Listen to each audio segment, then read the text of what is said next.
So far we've solved equations requiring 1 and 2 steps, and 2.3 is all about solving equations that require basically just more steps for multi-step equations. So that's our objective. We're going to stay in one variable but solve equations that require more than 2 steps. And again, that's going to be our first blank. We're solving those multi-step equations, and in order to solve those, using the same strategies as before, so we're going to form a series of simpler equivalent equations. And we're also going to use those same properties of equality, or inverse operations, and properties of real numbers. Our goal is also the same. We do want to use those properties until we isolate for our variable. So we should have the variable on one side and everything else on the other. So if we're going to solve these multi-step equations and come up with a solution, that means for our first step on question 1, if I have 11m minus 8 minus 6m, I do have 2 terms that both have that m variable. So our first step is that we're going to combine those like terms. 11m minus 6m is going to give us 5m. The rest of the equation we can keep the same. We still have to subtract 8, and we still have that equal to 22. So the rest of this is just going to be like when we're solving our 2-step equations.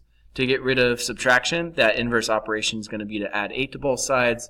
And also, if I'm left with 5m equals 30, my next step is to undo my multiplication by dividing 5 on both sides. So that's going to leave me with the solution m is equal to 6. In order to check that answer, again, I can substitute 6 back into my equation. 11 times 6 minus 8 minus 6 times 6 is going to be equal to 22 if I simplify for that. And same thing on my next equation. If I start with negative 2y and 5y, I can start by combining those like terms to make that a 3y. And then following through with the rest of that, to get rid of addition, I have to subtract 5. To get rid of multiplication, I have to divide both sides by 3. So I do end up with a y equals 3 solution. So again, so far we've really just done one extra step at the beginning to combine like terms. The rest of this we've solved just like from previous sections. So next, if I have a word problem, the goal is still to make these word problems into an equation that I can solve. Noah and Kate's shopping for new guitar strings in a music store. Noah's going to buy 2 packs of strings, and Kate is also going to buy 2 packs of strings, but also a music book. So the book we know also costs $16, and we know the total cost is $72. So using that information, again, we have 2 packs of strings from each. We have a music book. We also know the cost of the book. We're going to see if we can form an equation to figure out the cost of 1 pack of strings. So let's define our variable first. X is what we're trying to find, so that's going to be the cost of a pack of strings. And if we're making an equation for this, we know that Noah and Kate are both buying pieces. So Noah's buying 2 packs of strings. That's 2 times X for a pack.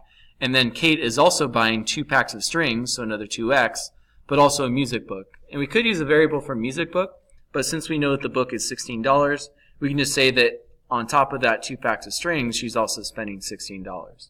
And we know that the total cost of both of those people combined, Noah and Kate, is going to be 72. So first step, just like from up above, if I see 2 X terms, I can combine those, and 2X plus 2X is going to make a 4X. Leaving that plus 16 equals 72. Means I just have to go through my other inverse operations to solve. So I get rid of addition by subtracting 16.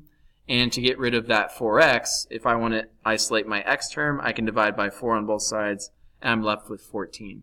And answering that back again in the form of our units for our word problem, we're referring to x as the cost of a pack of strings, so $14 is going to be that price of a pack of strings. So again, first step is just to combine like terms. And then I'm looking through my inverse operations just like our last couple sections. So with the back, we're also looking at the distributive property. So the first step on solution of 18 equals 3 times the quantity 2x minus 6. I can solve that by distributing the 3. So 3 times 2x and 3 times, you can either think of it as subtracting or 3 times a negative 6. I can distribute first. So that would be my first step. And to simplify that, 3 times 2x would be 6x. 3 times negative 6 would be minus 18. And after that first step, again, I'm using really similar steps to what we saw in the last couple sections. I want to get rid of that subtraction of 18 by adding 18 on both sides. And once I have 36 equals 6x, I can divide both sides by 6 and get x equals 6 for my answer. And again, if I'm going to check my answer, that means I can take that original expression and substitute 6 in for x. So 3 times the quantity 2 times 6 minus 6. 2 times 6 gives me 12, subtract, I get 6, and multiply back, I get 18. So since it's 18, I know that that's going to be the correct solution to that equation. And also, again, we didn't have to solve by using distributive property first. This next question asks, could we have used the division property instead? And again, division property is saying that we should be able to divide both sides of an equation by the same amount. And we actually could have done that if we divided 3 on both sides to start that equation. So you actually have two options if your equation starts that way. If I start with a number in outside of parentheses, I can start by either dividing that number out or I can distribute instead. And either way works pretty good here. If I start both sides by dividing 3, 18 divided by 3 will give me 6. And remember, dividing 3 on the right-hand side is going to cancel out just the 3, but it will leave me with that 2x minus 6. So if my next step is 6 equals 2x minus 6, I'm working through my other steps, again, using inverse operations. So I get rid of subtraction by adding 6 on both sides. Then if I have 2x equals 12, I can solve that by dividing by 2 on both sides to get my same solution, x is equal to 6. So again, we saw that both solutions come up with the same answer. I could start by distributing and working through my inverse operations, or I could start by dividing that 3 and still doing the inverse operations after. We can also solve, just like from before, different methods if I have an equation that starts with fractions or contains any fractions at all. So we're going to work through both methods on the next two, using one method at a time. And in our first example, if I have 2b over 5 plus 3b over 4, we have that equal to 3. So this method means that I could add fractions just like what we usually would do. If I have 5 as a denominator and 4 as a denominator, I'm going to have to get a common denominator, so that least common denominator is going to be a 20. So again, I'm just converting my fraction. To get from 5 to 20, I have to multiply times 4. So if I do the same thing to the numerator, I could rewrite that first term as 8b over 20. And same idea with my second term. If I have 3b over 4, I convert that to 15b over 20, because again, 3/4 is the same as 15/20. And we're leaving the 3 alone so far. And now that I have my like denominators, I can add those two fractions. So again, they both have that b term. They're still like terms. I can just take 8/20 and add 15/20. That's going to give me 23/20. And now that I know that I have 23/20b is equal to 3, remember, whenever I want to get rid of a fraction as a coefficient, I can do that by multiplying the reciprocal. If I multiply by the reciprocal, 20 is going to cancel out a 20. So again, I'm multiplying by 20 over 23. The 23's will cancel out as well. And here, I'm just left with, again, 3 times 20 over 23. Remember, whenever I'm multiplying fractions, we could rewrite 3 as 3 over 1. And then if I just multiply the numerators, I get 60, and the denominator we can leave as 23. So remember, that important step was to multiply a fraction's reciprocal in order to cancel out that fraction and just be left with b. So second method we're going to use in that second equation starts with 1/9 equals 5/6 minus m over 3.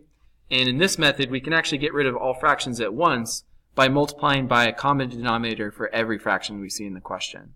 So in this case, if I'm looking for a common denominator of 9 and 6 and 3, those all go into the number 18, so I can multiply 18 on both sides, and that should get rid of every fraction. If I multiply 18 on the left, 18 times 1/9 is just going to give me 2. And if I distribute on the right-hand side, we can see what I'm going to get for my new terms. Again, if I have that 18 written outside of parentheses, I have to multiply times 5/6, but I also have to multiply that 18 times m over 3. So if I take that first multiplication, 5 over 6 times 18 over 1, that should give me a 15. And then m over 3 times 18 over 1 again is going to get me a 6m. And remember, we were subtracting that, so that's going to be minus 6m. And once I'm at that next step, 2 equals 15 minus 6m, this is where I can just work through my order of operations, inverse operations, and first get rid of the 15 by subtracting. And once I'm left with negative 13 equals negative 6m, I should be able to divide both sides by negative 6 to get rid of that multiplication. So in this case, a negative divided by a negative is just going to be a positive 13 over 6 as my answer. So rather than fractions, I can also clear decimals from an equation if I multiply by powers of 10. So what we want to do for this is find the greatest number of digits to the right of any decimal point, then multiply by 10 raised to that power. So that's the first thing I did when I was starting to solve the next question. If I'm trying to find the solution, the greatest number of decimal digits is on this 2.325 term. So if I multiply both sides by 10 to the third power, that's just going to mean I have to move that decimal place over 3 times if I want to get rid of all decimals. So 10 to the third is another way of just saying 1,000. If I multiply 1,000 on both sides, Again, what we're looking to do is to move the decimal place over 3 times to get rid of all decimals.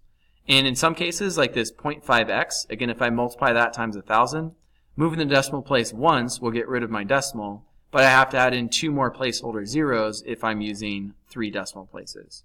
So next, again, multiplying 2.325 times 1,000 gets rid of my decimals like what we wanted, and 3.95 times 1,000 is going to give me 3950, so that also had decimals removed.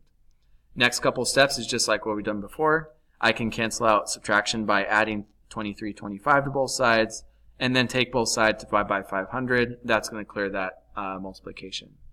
So if I'm left with my answer, last thing we want to do as a check is again substitute that back in. 0.5 times x minus 2.325 does give me 3.95, so that solution would be true. And also we can solve equations if I have variables on both sides from 2.4. And again, we could use this section also to identify identities or equations that have no solution. So you could work through that example again, but we'll look through and see if we can make a variable that has equations on both sides. So again, we would solve that with an equation with both-sided variables. And to solve those equations with variables on both sides, we're still going to be using those same properties of equality and inverse operations. So similar steps as before. And if we're solving that first example,